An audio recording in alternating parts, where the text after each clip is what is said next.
nuestro Bárcenas, ¿no? Realmente Berlusconi ya no tiene nada que envidiar. No tiene nada que envidiar. Un lema de un gallego, escritor gallego fantástico, Castelao, Risco, ¿no? Nos mean y dicen que llueve. Esta es la idea, ¿no? Castelao en 1930 dice, nos mean y dicen que llueve. Esto es lo que está pasando, ¿no?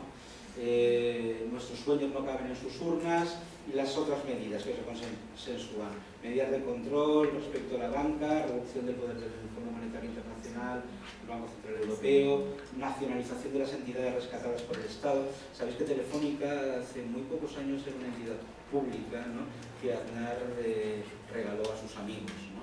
Y bueno, pues todo este proceso de crisis, ¿no?, coincide además en un momento muy interesante, 2011, donde se ve incluso con las mismas cifras que el recorte de la educación y la sanidad en torno a 60.000 millones de pesetas es lo mismo que lo que ha pagado el gobierno español a los bancos los bancos privados que se han unido, ¿no?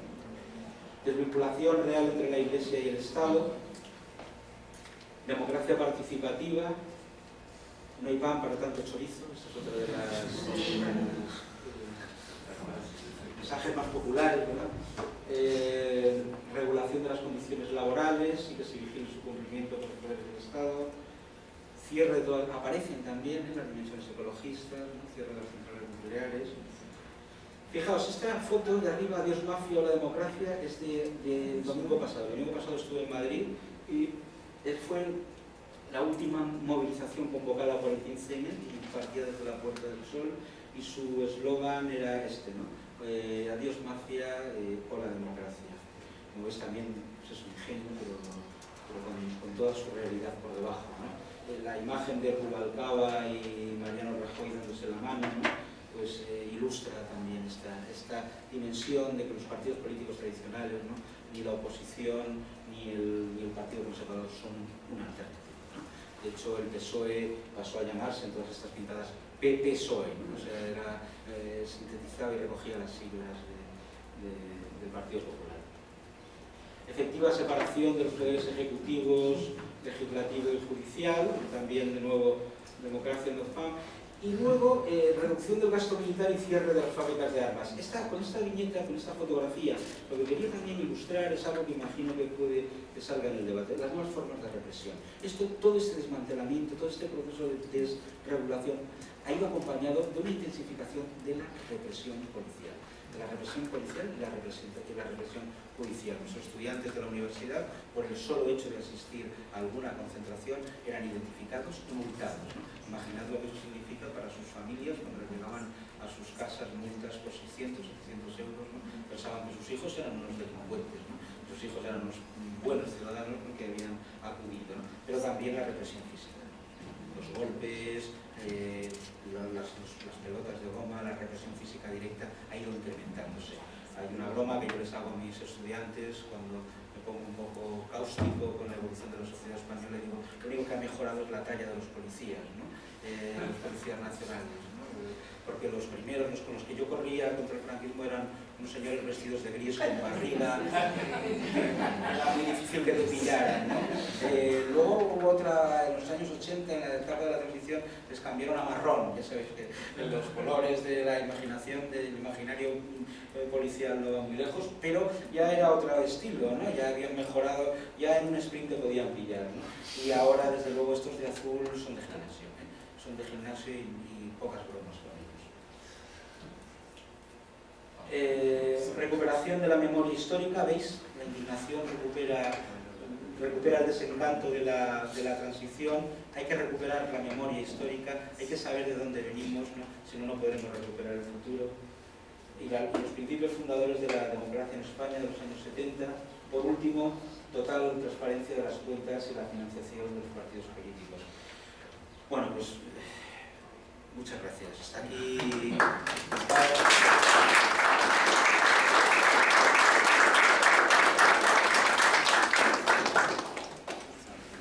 Obrigado, professor, por essa longa viagem. Vou passar a palavra ao nosso coordenador, o professor João Carlos Gonzalez, e deixar essa presença da minha chefe, a professora Clarice Thaita Neves, coordenadora de pós-graduação, representante do professor, e do nosso professor do curso de especialização em segurança cidadã, que é mestre e constitucional, doutorando da Universidade de Barcelona, e coronel da Brigada Militar e ex-comandante-geral da Polícia Brasileira Cristiano. Bueno, muchas gracias por su exposición, encantado. Poco que agregar, ¿no? Porque nos ha puesto todo un contexto interesante.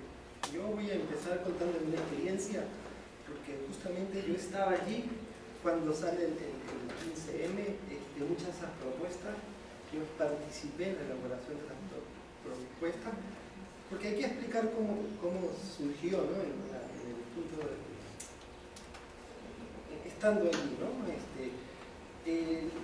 Esto coincide con el momento en que yo estoy terminando mi trabajo de tesis doctoral, y el trabajo de mi tesis doctoral era intentando unir un poco el pensamiento de hacer física con estudiar dinámica social, y la pregunta que nos planteábamos en ese trabajo era si se podría emerger grupos autoorganizados sin la necesidad de que exista un liderazgo activo que diga voy a reunirme con estas personas y yo le voy a dar la orden para ir en contra de cierta situación. Sí, a mí me tocó intentar trabajar en eso, y el resultado del trabajo es que, dado ciertas características en las cuales nosotros pusimos en el trabajo, y hubo unas notas en Euronews y muchos medios de comunicación, fue entrevistado, era intentar entender si se podían autoorganizar los individuos sin la necesidad de un liderazgo. Yo publico mi tesis y los artículos en febrero, y en mayo ocurre esto, y entonces la gente me decía, pero si tú ibas a predecir que esto iba a ocurrir, ¿por qué no lo dijiste antes? ¿No? Decía, no, que esto no se podía predecir. Era un escenario posible.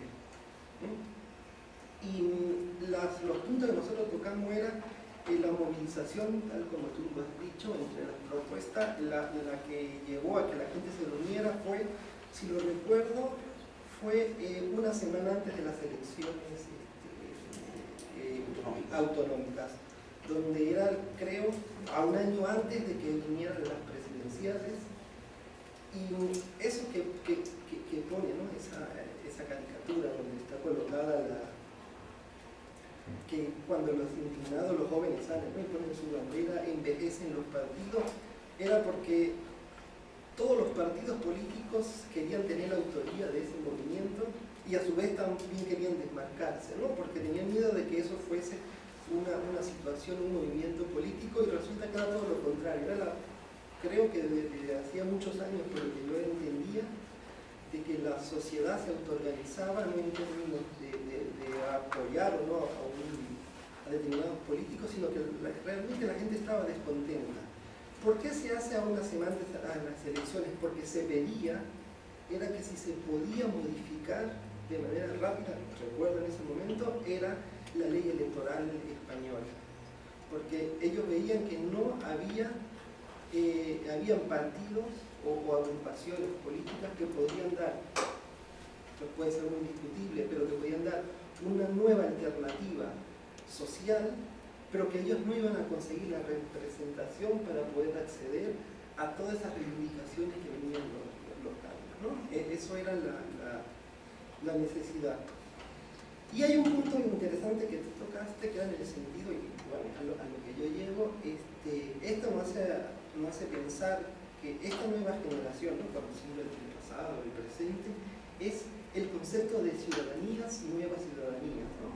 Porque yo era un inmigrante, estaba allí metido, y en el momento que se estaban haciendo toda esta propuesta era una cosa muy interesante, porque yo estaba en Palma de Mallorca, y era, en un momento del día, era lo que llamaban la Universidad de la Calle, donde habían profesores de la Universidad de las Islas Baleares, profesores de bachillerato que daban charlas sobre nuevas formas de política. Recuerdo que en ese momento era muy famoso el documental de Inside Job, que era el que nos daba una pequeña explicación de cómo ocurre la crisis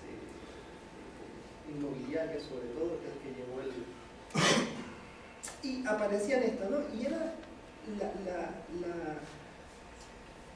la experiencia que tenía era de que todos íbamos pasando y veníamos todos de experiencia, ¿no? Yo había hecho todo, había vivido todo en los años 90 y principios de los 2000, todo el debacle económico que había tenido Latinoamérica, y como intentando dar la experiencia en lo que iba a ocurrir, ¿no? Entonces, una de las cosas que este movimiento consideraba eran estas nuevas ciudadanías, ¿no? Este nuevo grupo de personas que no somos de aquí, no somos de allá, porque la gente ya entendía que la universalización de la salud, el acceso a la educación, todo eso estaba en peligro, ¿no? Dicho esto, la gran pregunta es, el objetivo o la indignación de eso intenta es cambiar la clase política, porque como tú lo has dicho muchas veces, la gente se siente estafada. Ahora,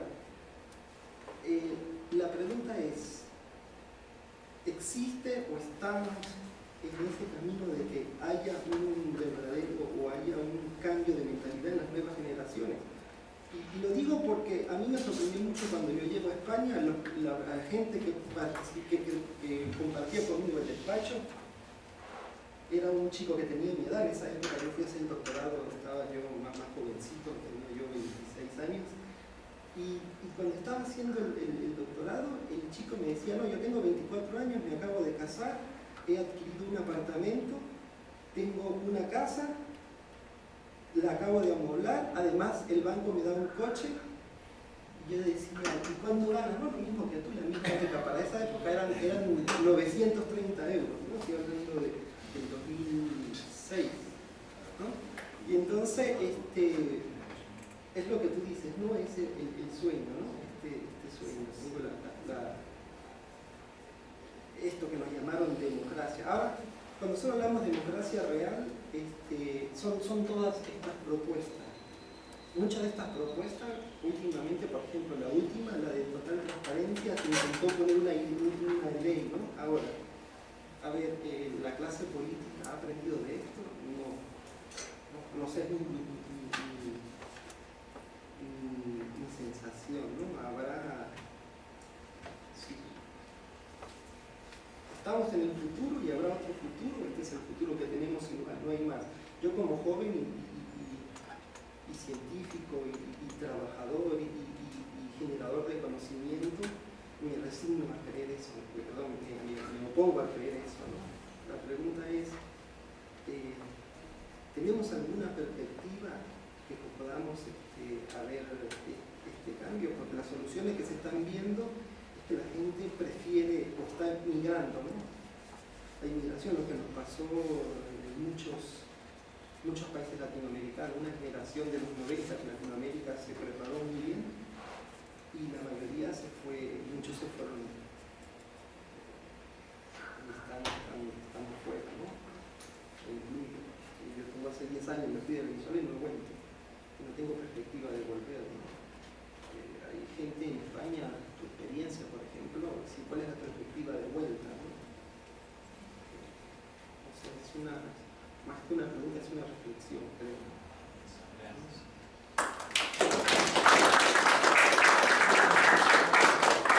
Vamos fazer então uma revoada de perguntas e depois os professores debater. En español, castellano. Adoptamos como lengua oficial.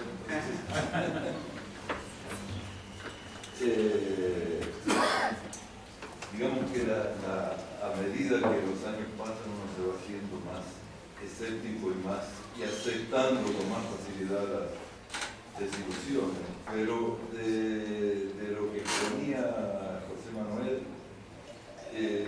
me despertó a la memoria el momento de la muerte de Franco, creo que fue en el 75, y la democratización de España que vino después.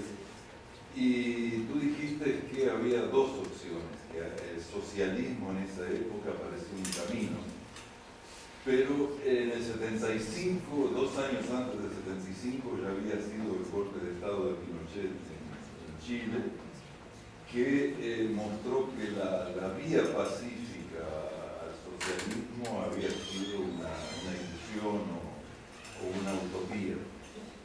Entonces, lo que uno se pregunta ahora mirando retrospectivamente, ¿realmente ese camino que parecía posible era realmente posible, o el camino que se adoptó fue el único posible sin demasiada violencia? Porque tanto pensando en esa época como pensando en los indignados de ahora, uno se pregunta, todas esas propuestas, cambiar el sistema, por ejemplo, ¿es posible hacer eso dentro de un sistema de mantener el orden, de mantener la paz, o realmente para cambiar el sistema hay que recurrir a la violencia?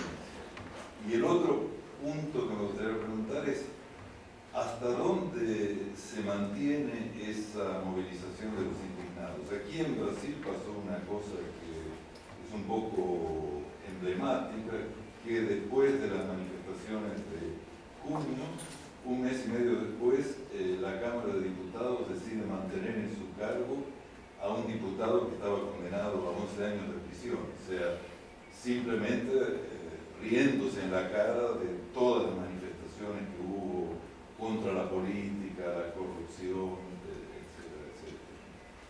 Entonces, las preguntas que creo que están en el aire son... Pode ser uma colocação também. Queria, de público, agradecer ao Júlio Souto, nosso estudante nessa era, pela ter conseguido trazer para você. Obrigado, me apresento, sou Júlio, sou estudante do mestrado, estou orientando o Vicente, fui aluno de Manolo na graduação. E mais ou menos um pouco o título da palestra, não? Jovem indignado da Espanha ao mundo. Aliás, eu tenho que dizer que eu não sou o único jovem indignado da Espanha ao mundo. Temos a Josep aqui das telas do ERC, que está fazendo uma antropologia, depois ele imagino que também conversa. Somos uma família, né? Bueno, mi colocación un poco era por ese lado, ¿no? De nosotros que estamos fuera, nosotros que estamos en el exilio y tal. No sé si, bueno, es casi una pregunta, pero casi una reflexión para mí, para Josep, para los que eran inmigrantes, ¿no? ¿Cuál es la posibilidad de participación en concreto en España, ¿no? en nuestras sociedades desde fuera, desde ese exilio que nos ha colocado, bueno, desde la opción de vida que hemos decidido tomar? Bueno, al mismo tiempo vemos que tampoco es una cosa que hayamos simplemente olvidado, cada uno sigue su sueño y siga en el país, sino que hay un pie aquí y un pie allá. Y bueno, no sé, yo personalmente lo veo un poco por el lado de este tipo de puentes, ¿no? De este tipo de diálogos que se están materializando, que a mí me deja muy feliz y tal. Pero un poco ver eso, ¿no? Esas líneas de comparación posible, de estando acá podemos ver lo que está pasando en Brasil y vemos todas esas comparaciones posibles que hay con España. Y un poco sería por ahí, no saber, abrir esas comparaciones posibles que están circulando. Não sei se é melhor em português ou em espanhol, professor. Não tem problema? Perfectamente. Bom, então vou em português, acho que facilita um pouco. A minha pergunta vai no sentido de que se houve a mesma coisa, enfim, uma observação minha na Espanha sobre uma certa despolitização do movimento das ruas, das pessoas que estavam nas ruas, com o crescimento das massas. É evidente que o movimento tem uma gênese, tanto aqui como na Espanha, no movimento enfim, 15M, mas o que se verificou aqui foi que o início era efetivamente uma manifestação pelo direito à cidade, por uma democracia efetivamente real, um poder decisório, um poder de manifestação de vontade, de decisão naqueles espaços, mas com o tempo, com o inchaço dessas manifestações e até o prolongamento durante o mês de junho até o mês de julho, isso ocorreu uma despolitização e uma certa generalização, onde os protestos e as demandas ficaram genéricos. utilizando basicamente a bandeira da corrupção e atacando pontualmente a classe política, mas não da mesma forma como era antes. Queria saber se determinado fenômeno se encontrou na Espanha também, ou se...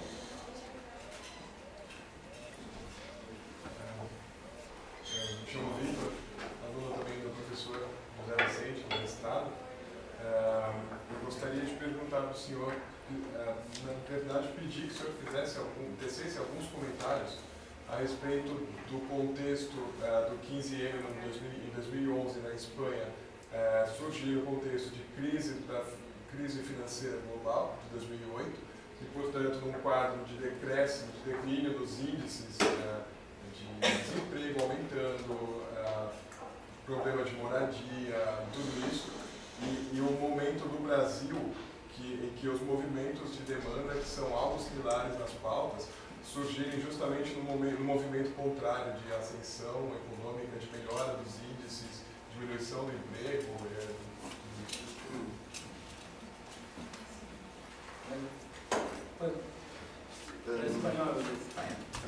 Eu sou da Catalunha.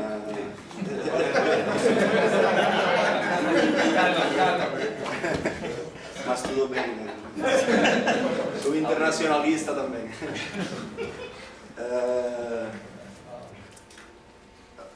Eu estava estudando em Barcelona durante a mobilização contra o Plano Bolonha, por exemplo, que o professor falou sobre o Plano Bolonha. Um pouco a ideia que queria transmitir é que, igual que o Brasil não acordou agora em junho, né? Também na Espanha, e o professor falou sobre isso, tinha movimentos antes do 15M e tinha sociedade civil organizada. E eu gostei do paralelismo histórico entre a transição e o 15M, mas também no meio, né, tinha um monte de histórias e de pessoas organizadas politicamente.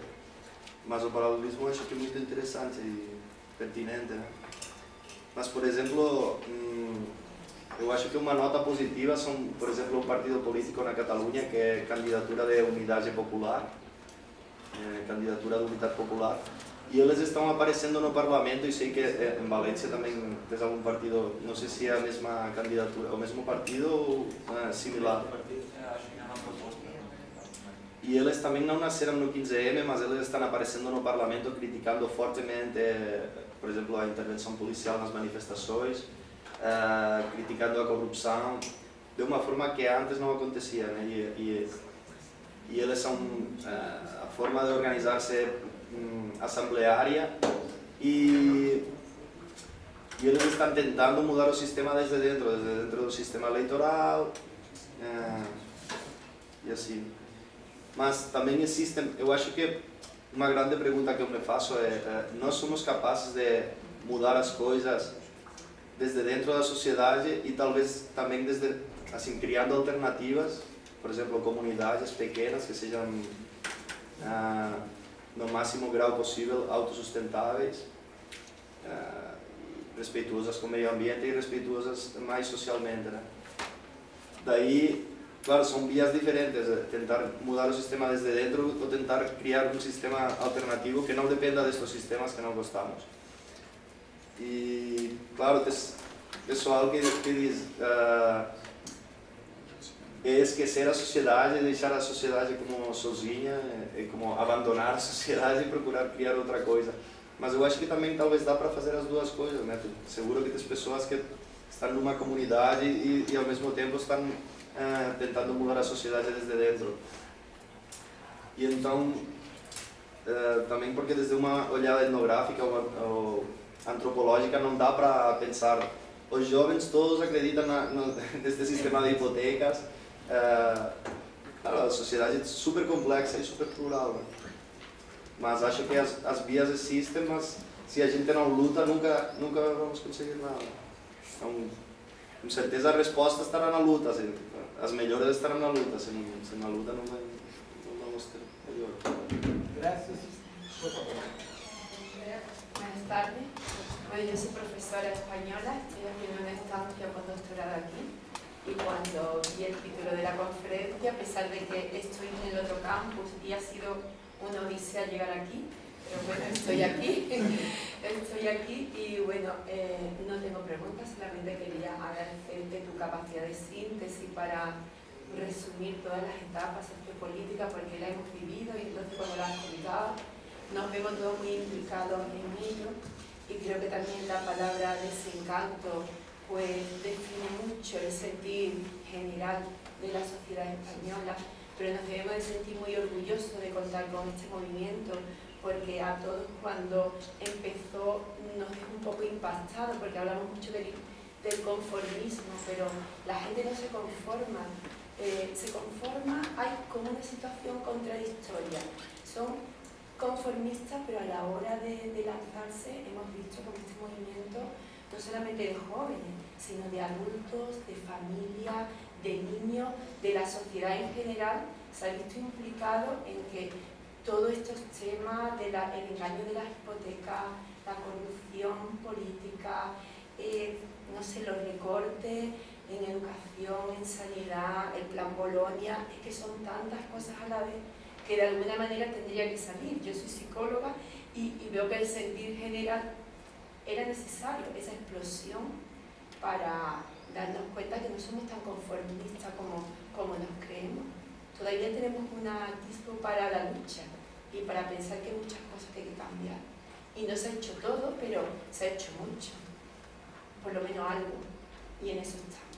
Creo que soy positiva y creo que debemos de seguir para cambiar y transformar. Sí, puedo agregar una cosita más a tu comentario que está vigente, no es que ha pasado 15 años, está vigente. Lo que pasa es que no tiene tanto impacto mediático porque lo quieren callar de alguna manera, pero todavía siguen las asambleas, todavía sigue, de hecho yo todavía sigo colaborando desde acá y tengo 2 años que me fui del país y aún siguen, pasamos ideas y yo paso información de la resistencia de aquí y allá y me las paso y de todo. Está latente. Está. Gracias a la primeira aula, na mais, professor, dessa liberação na outra aula de segundo. Duas coisas. Eu tive na Espanha no início do ano, agora, lá quando teve aquela maré das marés, no 23 de fevereiro. E assim, entre muitas conversas entre militantes de partidos, que não têm partido, que são contra partidos, etc., que tem muito lá essa diversidade, duas coisas me chamaram a atenção. Gostaria que tu comentasse um pouco depois. A primeira tem a ver com fazer uma pergunta normalmente. Bom, temos essa mobilização intensa e o que se pensa para o futuro? O que a gente pode ter como projeto, programa, etc. E na grande maioria das respostas, para não dizer quase todas, não sei. Havia uma certa perplexidade com a situação que tu chamas, né, desse movimento do desencanto à indignação, que a gente poderia chamar talvez de uma negação indeterminada, né, mas que começa aos poucos a se determinar, a tentar encontrar um caminho. E justamente depois lendo o livro, o último, esse do Manuel Castells, Textos de Indignação e Esperança, isso que para mim, que eu enxerguei como uma debilidade, para ele é uma virtude. Ele diz que justamente não haver programa, não haver organização com nenhum tipo de liderança, etc., não haver essa hierarquia clássica, digamos, dos movimentos sociais, é a grande potencialidade do 15M, que, pelo que eu notei, assim, conversando com as pessoas, hoje ele é mais uma identidade que perpassa diversas plataformas do que efetivamente um movimento único, né? E por último, além disso, também uma outra coisa que se notava, e gostei muito da tua exposição, desse hiato que existe entre as antigas gerações que tinham um projeto político que foi derrotado com a guerra, e também da falta desse fio de continuidade entre o que os avós e os netos defendem, né? Existia, me parece, uma certa amnésia que alguns diziam ser uma potencialidade do movimento, inclusive. E aí diziam, não, o nosso movimento não é nem de esquerda, nem de direita, ele não se relaciona com isso nem aquilo, justamente porque nós queremos que esses que antes eram de direita também estejam aqui na rua com a gente, etc, etc. Evidentemente que isso é uma questão nova, né? Acho que não é nada da gente conseguir tirar grandes conclusões hoje, até porque aqui também passa um pouco isso. Eu discordo um pouco que o colega diz ali que se despolitizou. Eu acho que não, acho que foi para uma plataforma mais geral, mais política, no sentido mais geral, mas ao mesmo tempo sem muita determinação, sem saber quem pode realizar, quem não pode. Eu estava muito nas facetas, pelo menos essa é a minha impressão. Mas independentemente disso, se pudesse comentar esses dois temas, seria interessante. Sí, bueno, a ver si soy capaz un poco de hacer una contestación global. Quizá empezando un poco por la historia, ¿no? La historia, la transición, ¿no? ¿Se podría haber hecho otra cosa? Claro que se podría haber hecho otra cosa, ¿no? Hay un texto de Joan Garcés, ¿no? Joan Garcés es un abogado que está en el Palacio de la Moneda con Salvador Allende el día del golpe de Estado, ¿no? Y Joan Garcés salva la vida en ese momento, es abogado, politólogo y 20 años después, cuando el Pentágono desclasifica los documentos, escribe un libro magnífico, Soberanos e Intervenidos, ¿no? En el que va mostrando y documentando la intervención de los Estados Unidos en todos los golpes en América Latina y en Europa. Y cómo la propia transición política española es una transición vigilada y cómo el propio gobierno norteamericano había dado el visto bueno a Felipe González y a Alfonso Guerra, porque sabían que eran pues, gente de bien, ¿no? Por decirlo de alguna manera, ¿no?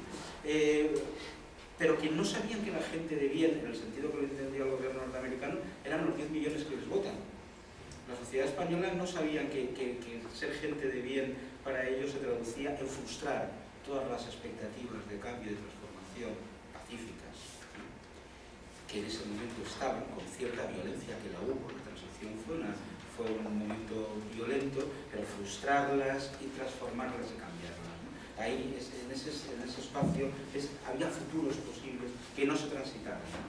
No se transitaron porque las élites políticas y sindicales lo impidieron.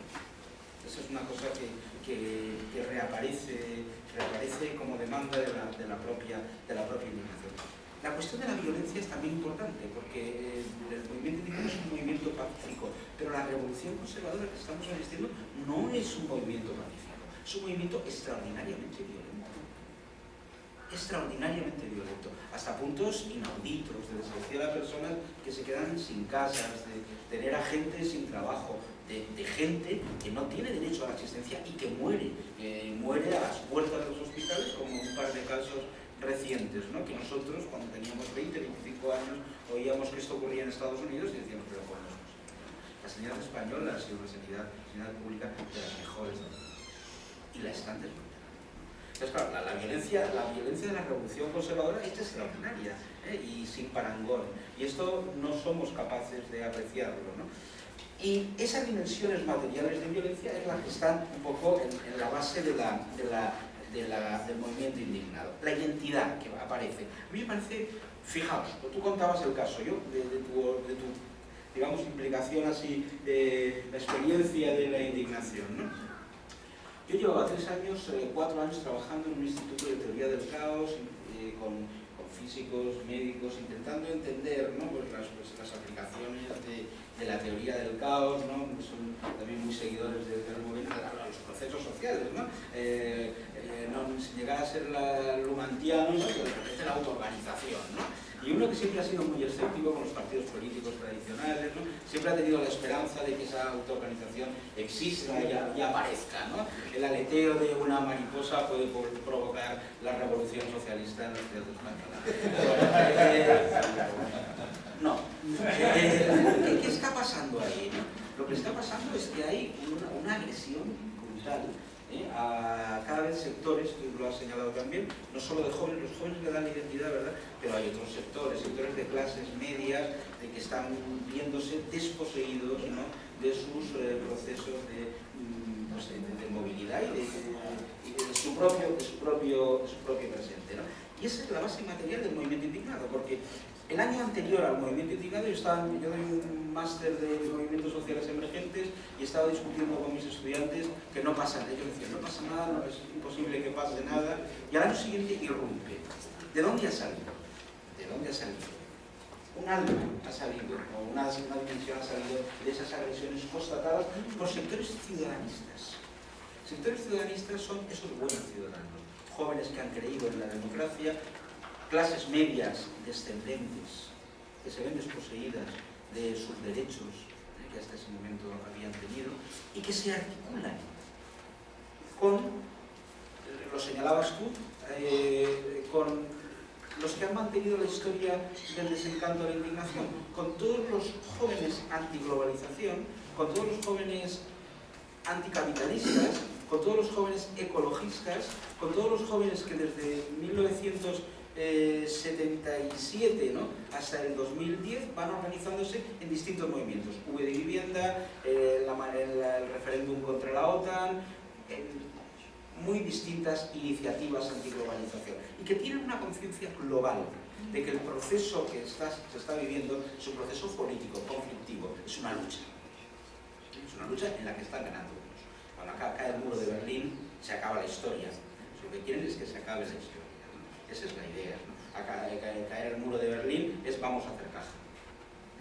Y empiezan a hacer caja. Empiezan a hacer caja en lugares donde nunca habíamos pensado que iban a hacer caja con nosotros.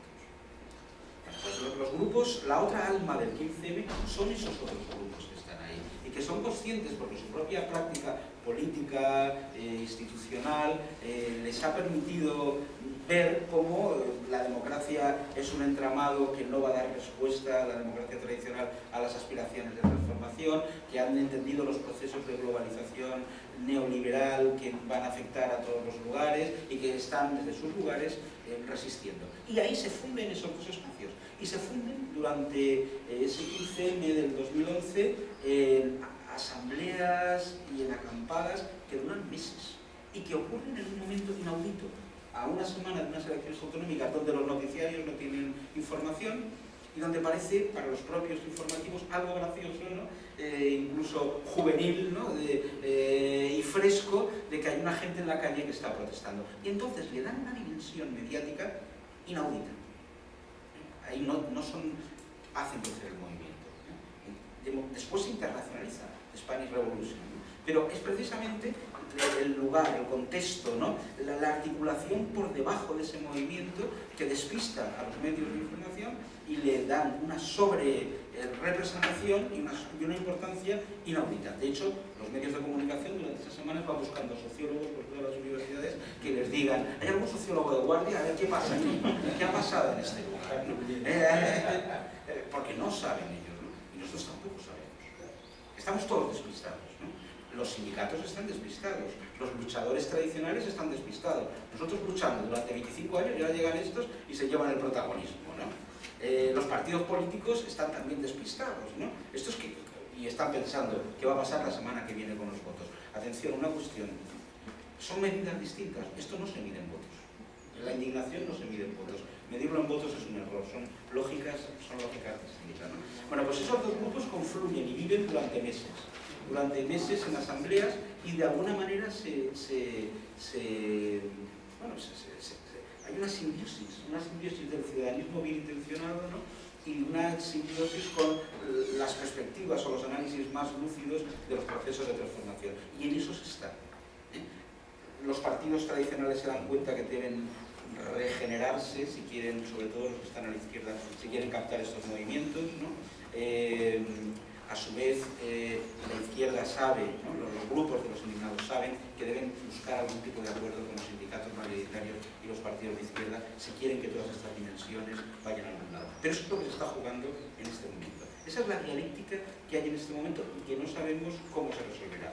Es un movimiento identitario que genera identidad, de repente ha generado identidad. Yo creo que la profesora española lo has contado muy bien, ¿no? Cuando decías de repente una identidad en la que se identifica una ciudadanía desposeída de casi todo, ¿no? Que de repente ve en la indignación un lugar de orgullo, pero también es un movimiento de las clases, a diferencia de los movimientos sociales del Mayo francés, que son de las clases medias ascendentes, las sociedades occidentales me refiero, ¿no? En las cuales pues parece que hay que introducir dimensiones importantes, ¿no? De lucha y de nuevas identidades, nuevas subjetividades. Aquí es un movimiento de clases medias ascendentes, ¿no? Que lo que se vuelve son a premisas básicas de recuperación de la ciudadanía y de los derechos sociales básicos, ¿no? Esa es la tensión en la que se está jugando. Otra dimensión más que quiero añadir. Boaventura dice que para que se haya transformaciones, lo local tiene que transcurrir globalmente. Los indignados se han refugiado. O sea, el siguiente paso de los indignados es una salida de barrio. Vuelven todavía a espacios más locales. Las primeras asambleas de los indignados parecían la vida de Brian de Monty Python, ¿no? Se reinventaba todo, ¿no? Y ahora vamos a hacer el feminismo. Hombre, pues sí, ¿no? Entonces, claro, era un espacio entre lo terapéutico, lo político, lo instituyente, ¿no? Donde sobre todo se reinventaba la conversación, el espacio conversacional con vínculos. Y en eso tenía toda su sustantividad, ¿no?